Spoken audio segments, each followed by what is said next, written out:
You're listening to BioTalk with Rich Bendis, the only podcast focused on the biohealth capital region. Each episode, we'll talk to leaders in the industry to break down the biggest topics happening today in biohealth. Hi, this is Rich Bendis. I'm your host for BioTalk. And as you know, we try to interview leaders within the biohealth capital region, as well as nationally and internationally. And we have a guest today that needs no introduction because almost everybody in the world already knows this gentleman. Tiger Woods? Is it Tiger Woods, Rich? Well, no. Maybe we have Jordan Spieth after he just won this past weekend. And as you can tell, we have somebody that's related to Maryland here. And it's the Secretary of Commerce, Mike Gill.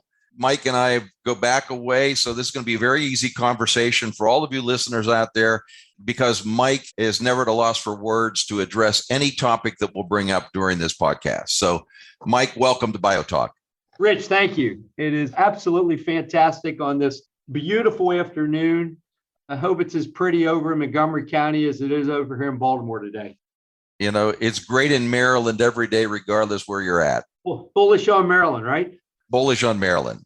But, you know, there probably are a few people who don't know Mike Gill, Secretary Gill. So why don't you do a little brief introduction of sort of your history and pathway to how you evolved into the Secretary of Commerce in Maryland?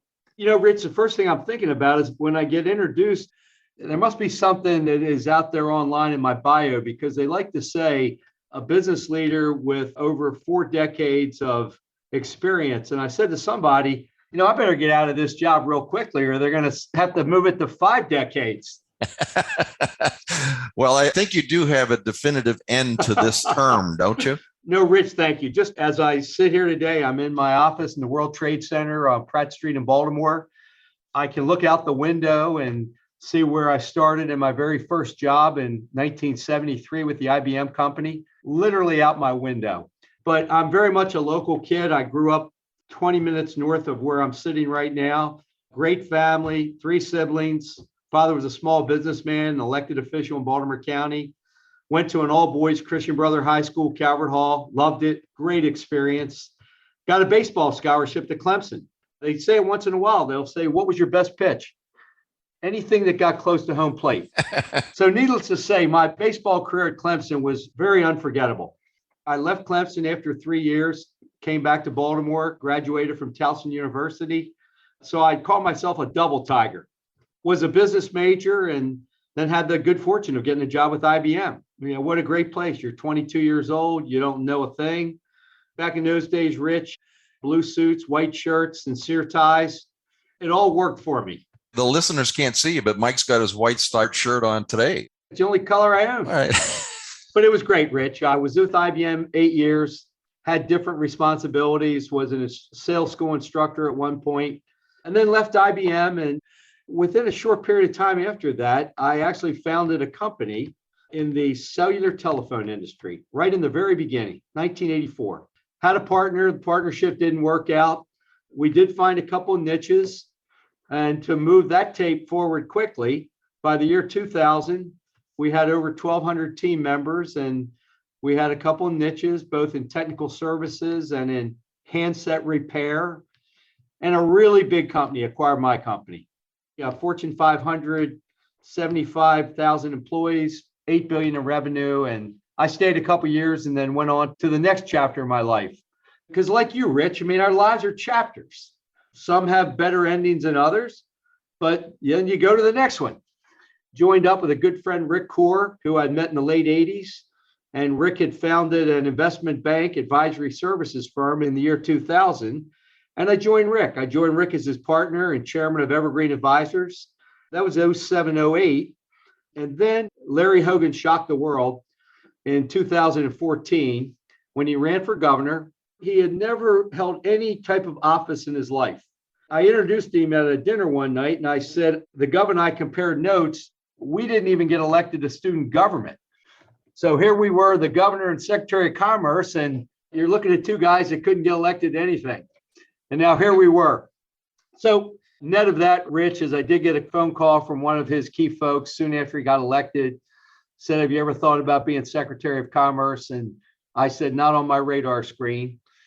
And within a couple of weeks, I was meeting with the governor in his transition office. And he said, Mike, I ran on Change Maryland. This state's been heading the wrong way for too long. I've got 22 cabinet secretaries that I need to select. I'm not looking for any mulligans. He said, I absolutely need to get your selection right because we got to get the business community heading in a new direction. Besides being married to the same person for 47 years, having 3 grown kids and 8 grandchildren, I think your number is 8 too. Is that what I heard you say? I got 8 too, right. It'll be 55 years married this year. Wow. Well, as Lou Holtz would say, if you said 55 years, he would say 110 years together. It feels like about 150 some days. I think you have the ability to delete your podcast stuff, right? You can't say that. That's okay. She understands. So I had a blast, was in the role for the first 4 years of the governor's first term. Quick story. He got reelected, of course. I met with him in Annapolis and he said, hey, Mike, you think you got 4 more years in you? I said, Gov, I have had so much fun. I can't thank you enough for giving me the opportunity. I said, but I'm going back to the private sector. And he paused for a second and he said, take me with you. Thank goodness he was only half kidding because he has done one heck of a job for all of Maryland. As a bipartisan registered Republican, he's knocked it out of the park and I'm totally biased. No, I think he's done a fantastic job. And part of that is surrounding yourself with good people, and your selection as the chief salesman for the state of Maryland has been a very good selection, really. I'm fine with that. I'm happy to be the chief salesperson. Yeah, there's nothing wrong with being a salesperson, right, Mike? I started as a salesperson. You and I are going out the same way we came in. We're never going to stop selling. Always be selling. ABS, always be selling, right? Exactly. Let's talk a little bit about, you did your first 4 years. You had a little break when Secretary Schultz came in, and now you're back again. So talk a little bit about responsibilities as the secretary, what you focused on the first 4 years, and now you're going to have this little shorter term the second time with what you've been handed by Secretary Schultz. Talk a little bit about your primary roles and that transition and where you're focused today. You know, I said to a group recently, it was a military group where they use nothing but acronyms. I think they have the ability to do an entire presentation with just acronyms. And I said to them, you know what, you've given me an idea. I was thinking about an acronym for us at Commerce and what we do. Because people will sometimes say, what do you do? I said L-FAS. And they said, what does that mean? Well, the L's for listen. How can you bring about change and be helpful if you first really don't listen and understand what the issue is and how you might be able to position resources to solve that problem? And then the F is facilitate. You know, by really knowing enough about all the moving parts that are out there and how those moving parts might contribute to the solution, bring them together. The A is to activate and advocate. So that is to get out there. Life sciences, we're the best. Cyber, we're the best. Aerospace, we're the best. And really then try to promote organizations. And then the last is really to support. You know, we created it at Commerce when I first came in the job, what I call the culture of yes. And that is have a positive attitude about everything. And it's amazing when you do that, how often you really can solve problems. So that was kind of like getting Commerce off the ground. We've got 200 plus people that make up Team Commerce. We're all on the same page. The other cabinet secretaries all on the same page about everyone's a customer and how can we help you? That was a little bit of it. I had the listen, facilitate, and activate and advocate, but the S surprised me. I thought you were going to say sell, but you said support. Well, actually, I threw a C in there one time. I called it facts. The C was just cheerlead. Right. Oh. You know, it's like Forrest Gump. Forrest Gump, the great expression was, if you can't sing, sing loud. Right. You got it. And basically, I would imagine that acronym works both in your first term and now in your second term as a secretary. Kelly did a terrific job in her 3 years in this role. I did not have to lead the organization through the pandemic. Not sure. I guess I probably would have survived it. But Kelly took on a different set of circumstances than I ever had to deal with. And Commerce really had to shift their, You talk about pivot, and we heard that word only about 4 million times during the 2 years, but Kelly really had to pivot hard, and Team Commerce went from being a proactive, how can we help you, to tens of thousands of small businesses in really difficult situations, and using a lot of programs the state created and some that came down from the feds to try to help those organizations survive. So for me coming back, Rich, the pandemic was really winding down. When the gov reached out to me at the beginning of January to tell me Kelly was going to be leaving so she could focus on her next job, he said, Mike, my feeling is let's just finish strong. We finished each other's sentence about how we wanted to spend the rest of 2022. Finish strong. So that's been on our mind all the time in everything we do. So basically the infrastructure and the programming's there. It's just really implementation in the last year of something that it's taken 7 years to build. One other thing, and I'll digress just a second on the pandemic, is that I think Maryland doesn't know how lucky it is to have had Governor Hogan during the pandemic versus some of the other governors in some of the other states who didn't have a clue as to what to do during the pandemic, because the leadership he showed made it so strong for Marylanders because he was ahead of the curve rather than always being behind the curve during the pandemic. You couldn't have said it better. I have to introduce him, I think, next weekend event, and I might just take those words that you just had and when I introduce him. But you're exactly right. I mean, think about it. I mean, it seems like most of the states in the country, they either lined up to the left or they lined up to the right, and they were all pivoting off of their leader. So whoever their governor was in those other states, it seemed as if they had a very partisan position out of the gate relative to the pandemic, relative to COVID, relative to Omicron. And you're right, Governor Hogan calls himself the common sense conservative.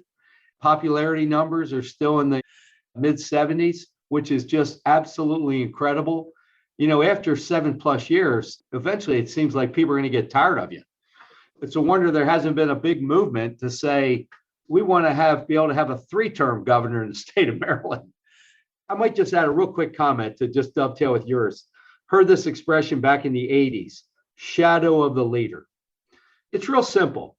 As a leader, what shadow do you cast? Is it one of being thoughtful? Is it one of all about the people? Is it one of balance? Is it one of listening to everyone and then doing your very best to make the best decision you can? So I think the shadow that the governor has been casting, and the shadow he certainly cast during the pandemic, we came out in really good shape, all things considered. I love your analogy about the shadow, because in my early days, as I was getting educated by large companies, one of them sent me to a week-long training program on how do you build a quality organization. And the shadow analogy came up and basically said, you're only going to be as strong as your shadow will reach. Meaning that if you don't have good people on both sides of you or around you, you're not going to be as an effective leader. But the stronger you make the team around you, like you're doing with Team Commerce or Team Maryland, the stronger the implementation is going to be for what you're trying to achieve.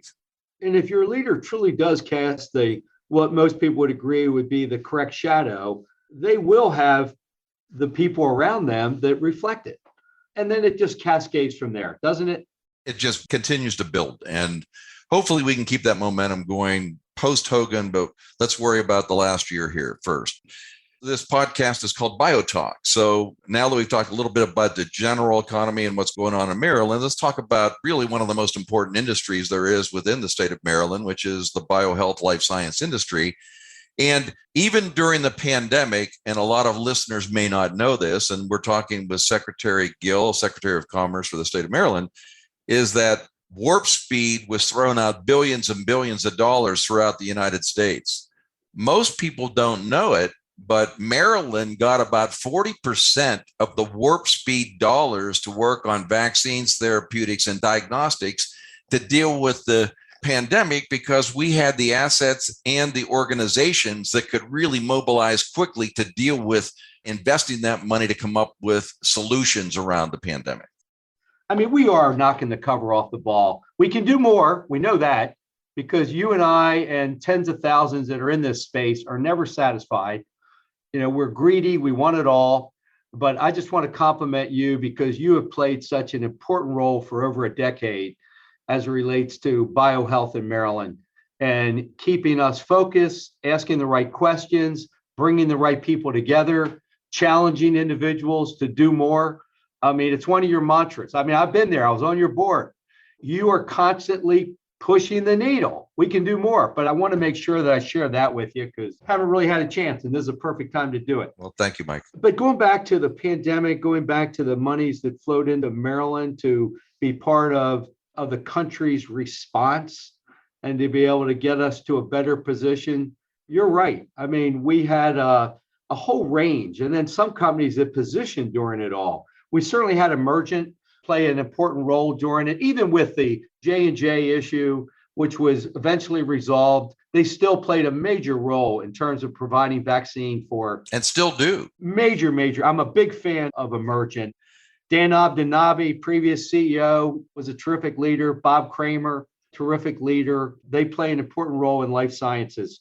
Novavax, they positioned themselves well to be able to use the pandemic to advance their company because it was in their sweet spot. I don't think they have the final approvals yet, but they're going to be in good position to be a resource for our country and the world in the future. Companies like Illum out of Australia, they've created a company that is able to do diagnostic type activities, and they're a player. I've got to just share this with you. I'm a numbers guy to a degree, not to where I want to get analytical about numbers, but there's some really startling numbers, and you know them well. It's almost like one of those Karnaks or something. Like I say 54,000 and you say life science jobs in Maryland. Yeah. And then I say a number like 21 billion and you say 21 billion is the economics that are generated by the life science industry in Maryland. And you can use a couple of different ways. 2 billion. That's about where the VC's run rate is. 2 billion was last year's venture capital investment in Maryland companies, which is a record. That was almost about an $800 million increase over our past record, Mike. And another 2 starts with a 2, and maybe it's more like 2.5 research dollars. NIH dollars that go into the state of Maryland academic institutions. We just passed San Francisco, and now we're number 3. We used to be number 4. We just passed San Francisco is the 3rd largest NIH funded state in the United States. Look, we're just little old Maryland. Yeah, it's little old Maryland. Yeah. And then the last couple of numbers I like 74 was the number I've seen, whether it's 70 or 74 or 80, the number of federal labs that play into our life sciences. Yeah, we use basically 78. Your numbers are good. We're in the 70s. We have more federal labs in the state of Maryland than any other state. And that generates, a lot of people don't know it, probably about $18 billion every year of federal funds that comes into Maryland in research every year. And that's replenished every year. And then in addition to that, you take about $3.5 billion that goes into Johns Hopkins and the University System of Maryland. And you're really talking about $21 billion of federal funding coming into our federal labs and academic institutions in the state of Maryland every year. I was thinking about as I was anticipating us being together this afternoon and looking at some notes. If you and I were just a couple stock junkies, maybe we're working for JP Morgan, maybe we're working for one of the big houses.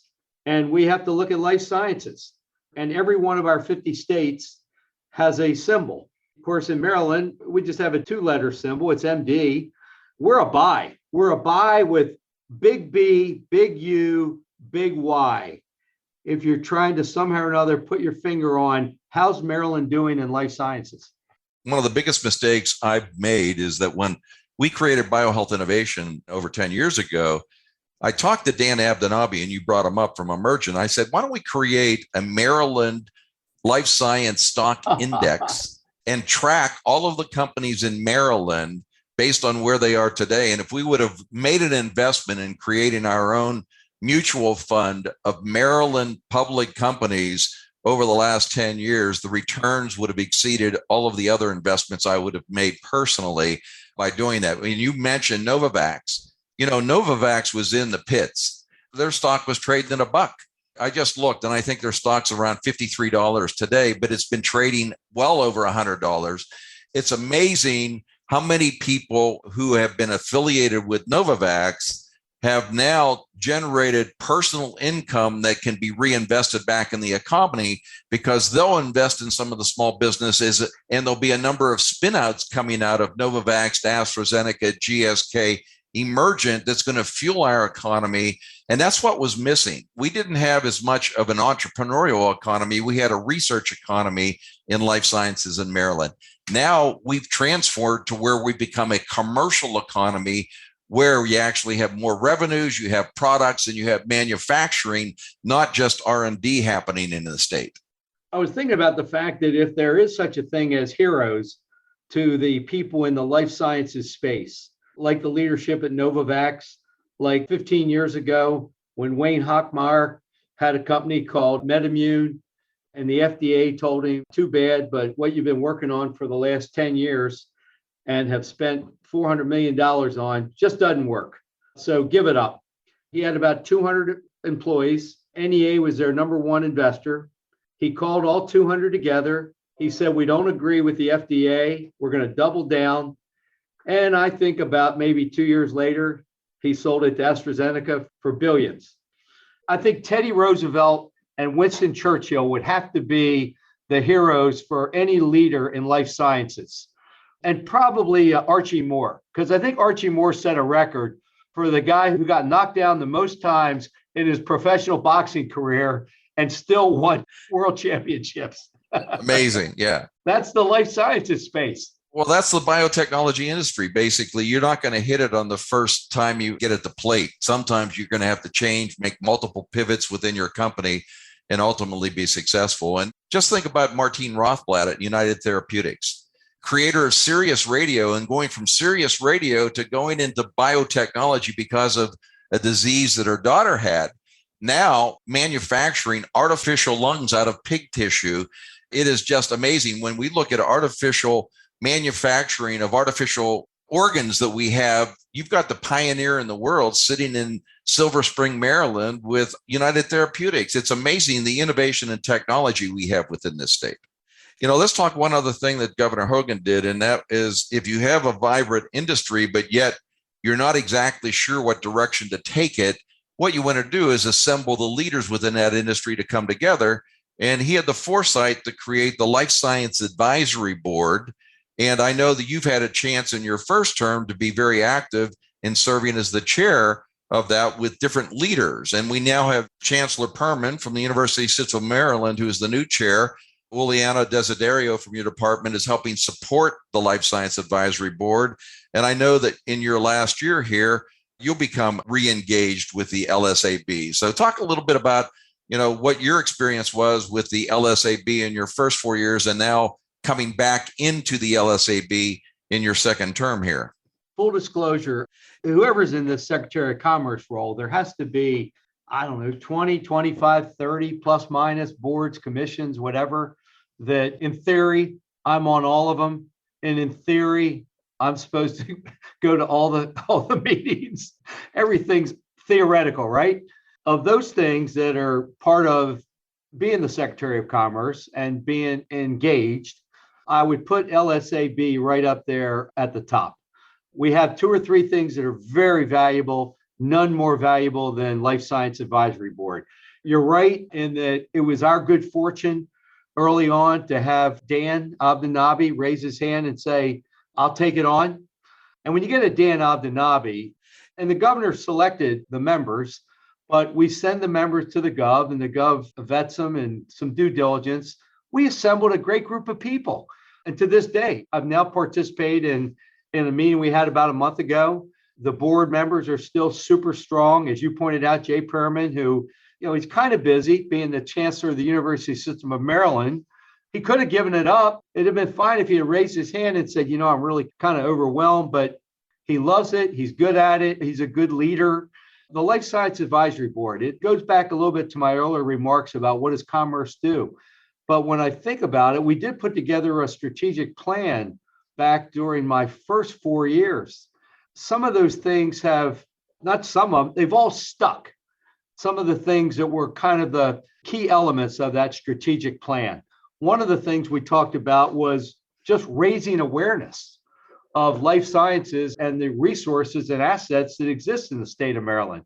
I can remember when I first met you, we would talk often and you would bring it up at board meetings about us needing to do a better job of really understanding and knowing what assets we have, because we didn't know. I think we've come a little bit closer to having our arms around that one. And LSAB, I think, helped to kind of bring that to the top of the list of to-dos. Increasing access to capital. That was by far back 6, 7, 8 years ago, the number one topic, even more so than workforce. I think all of a sudden now they've changed places. We've done a hell of a job on the access to capital. As people said all along, if you have great ideas, that the money will find you. You still have to engage with the money and you still have to present ideas to them and give them reasons why life sciences in Maryland is a big deal. And connectivity. We talked a lot about that. That had a lot to do with workforce, had a lot to do with just the industry itself to be more proactive than a life science. And I think because of that, every 2-year college in the state, there's 16 plus 2 years like Montgomery College and Anne Arundel and others. All of them have programs in workforce specific to life sciences in some aspect. Now we're starting to see more tailored workforce initiatives along the lines of manufacturing, because that's another area, Rich. When you first got here, we were nowhere relative to manufacturing. A lot of great research, a lot of smart people, oncology and infectious disease and some of these areas. I mean, we're a leader, but in manufacturing, that was not a sweet spot. Now, all of a sudden, we're strong and getting better every day. The governor introduced a program, More Jobs for Marylanders, that has really helped to fuel the growth of manufacturing in life sciences in Maryland. It's a very attractive incentive program. I think that needs to be renewed, Mike. So one of your jobs as a Secretary of Commerce is to get that continued into the future, because I know all of our developers think that's an extremely important program to help attract other manufacturing companies into the state. I mean, it got tweaked some, but we did get the legislation passed. It was going to expire. It was going to sunset in June. We've got it stretched out for at least another 2 years. Tweaked a few things on the total number of years that someone could get the dollars, but it's still very rich, still very attractive. We didn't take anything away from any of the organizations already have it. Going forward, just put a few more little walls around it. It got passed and it got extended, so that's a good thing. Well, congratulations, because I had heard from a few of the people. I told them I was going to be talking to you, and they said emphasize that program because they think it's extremely important for our future growth within the state. We've been talking about all those good things that have happened in Maryland. We still have some areas for improvement. As you look at where you might focus or where the governor might focus in this last year, or set the stage for future enhancements for what we need to do in this important life science and biohealth industry, where do you see some of the priorities or areas for improvement in the future, Mike? We started using an expression around commerce a few years ago, think bigger, go faster. And I think it's one of the things that when you first came into the marketplace here, it was another thing you talked about. And that is we had these great assets, but they were underappreciated. We should have had more pride and been more excited about it, because we got something that most of the other states, at least 45 or 46, would love to have. That's a simple expression, think bigger and go faster. What do I think are some areas? I think we have a lot more room for growth and expansion by doing a better job of connecting the dots between the public sector and the private sector. You could argue that in the public sector at Commerce, having programs like More Jobs for Marylanders, having the BITSI investment tax credit for biotech companies that can allow them to raise capital a little bit easier than they might have because of it. That looks like public-private, but I think we have even more opportunities. And it's only been in recent history, it seems like in state government, where there's more discussion around public and private partnerships. I think there ought to be a cabinet secretary called the Secretary of Public-Private Partnerships. And an area like life sciences is so perfect for that. As you and I know, we've had a conversation, White Flint, the WMATA site with 13, 14 acres, and trying to come up with a big idea for Montgomery County that could grow life sciences in maybe a different kind of way, not in a research way necessarily, but the governor provided $10 million to be the basically seed money towards an AI institute where the University of Maryland College Park and the University of Maryland Baltimore, working together, would establish and oversee this institute with heavy, heavy emphasis on working with the life sciences space on how they can do even a better job of using artificial intelligence on research and on so many other aspects. That's a great public-private initiative. You know, Rich, we've got all the labs, we've got universities, we're smart as can be in the state of Maryland. I would say public-private partnerships, manufacturing. I think we can do more. We've got a pipeline right now, Rich, of, I don't have it in front of me, but I'd say we have at least 10 companies that we are actively in discussions with who are in the life sciences space specific to manufacturing about either expanding in Maryland or coming to Maryland for the first time. Can you imagine? We could no more have said something like that even 3 or 4 years ago. That's really exciting and talk about a transformation. And when we talk about some of the areas for improvement, one of the things that's happening, and I know there's work going on with some of the academic institutions at all different levels, we need more skilled manufacturing workers. And that doesn't necessarily mean you have to have a master's degree or a PhD. We're talking about people that through the community college system have those skills to go into the manufacturing workplace. And it doesn't take 4, 6, 8 years to get the experience you need to do that. I know there are plans to address that, but I think we'll be more successful the more we have the people ready and waiting to go into that manufacturing workforce for some of these companies that want to grow and come to Maryland. I just got to put another kudo in there for the Gov. He got a wonderful piece of recognition last year where the Biotech Innovation Organization, I think it's just called Bio, yeah, the International Bio Organization. They named him Governor of the Year for his leadership specific to the pandemic. But again, I just think it's the way he governs. He governs as a common sense elected official who doesn't have an ego, who just tries to make good decisions. As you and I said, try to put good people in these various positions, let them do stuff. Well, that was well-deserved, Mike. I always enjoy chatting with you, and I think we've covered some of the high spots related to our industry and what's going on in Maryland. But is there anything that you wanted to bring up that I haven't asked or that is on the top of your mind right now you'd like to let the listeners know about what's in Mike Gill's mind right now? You know, it's funny. My wife will say that sometimes, Rich. Mike, what is inside your mind? Well, so some of the things, we can't talk about some of those other things though, Mike. The glass of water for me, as it is for you, is really, really half full. If you look across the state, and we're a very, very diverse state. I mean, Prince George's County looks nothing like Montgomery County, which looks nothing like Western Maryland, which looks nothing like Southern Maryland, which looks nothing like the Shore or Baltimore. But every single one of them has something, and in some cases, multiple things that they're really good at. And if you have good assets and you have good leadership and you stay focused, it's unbelievable how much you can accomplish. We've got to do a better job in Baltimore. We know that. We have two of the great institutions in the healthcare world in every way, both clinical as well as research, in Johns Hopkins and the University of Maryland. We have a lot of smart people. We're located in an incredible place. Our friend Christy has been a huge asset to life sciences in Maryland and the work that she's done with Fast Forward at Johns Hopkins and smart people with cool ideas and helping to incubate them and bring them along. But we got a lot more work to do across the board. In this particular region, we do need more help on the wet lab space. We are rocking and rolling in Montgomery County.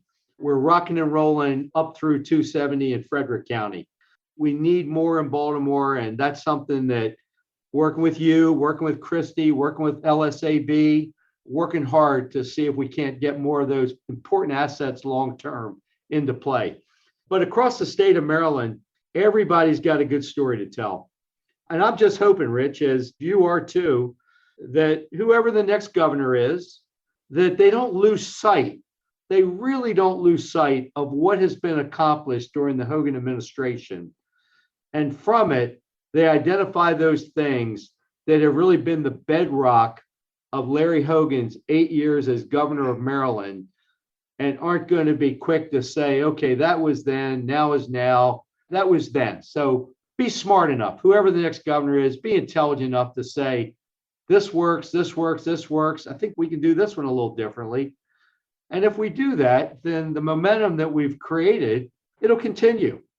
You're right, Mike. I think the foundation and the momentum that's been laid is, it would be hard for someone to fail based on what has been laid out over those last 8 years. So regardless of who does come in, I think there's a great chance to keep some of this momentum going forward, which leads me to one of my last questions for you. This is your second run at Secretary of Commerce. You're going to be done coming in after the inauguration or whenever that ends. What's next? You going back to Evergreen, or what happens the next governor comes in and says, hey, Mike, you want to do a round 3? I'd say only if I can do it from maybe like Vero Beach, Florida or something like that. Okay. Now, Rich, I'm not going to say it too loud, but I will share with you that when I said to the Gov, when he said, look, come on back, it'll be our last dance. And I said, hey, I'm all in. Let's go, Gov. And then I did say, I've got one request. He said, yeah, what's that? I'd like to be on the short list for ambassador to Ireland. I'm not saying anything, but crazier things have happened, right? You're right. And, in 2023, you need to put a date on there. The Naval Academy's playing Notre Dame in Dublin in 2023. There we go. We have both a reason to go because, I know you're a big Naval Academy supporter and I'm going to be a Notre Dame supporter. So let's go to Dublin next year together and have a little party. Yeah, let's go check out the real estate. Yeah, that would be great. We've been talking with Secretary Mike Gill, Secretary of Commerce, State of Maryland. Never a dull moment talking to Mike. And we know that he's going to continue to carry the banner forward, talking about and selling Maryland to people around the world. So, Mike, thank you very much for being on BioTalk. Thank you, Rich. Maybe we'll do this one last time before you leave. I'd love to, Rich. This administration. And thank you for all you do, Rich. Thank you so much. Thanks for listening to BioTalk with Rich Bendis.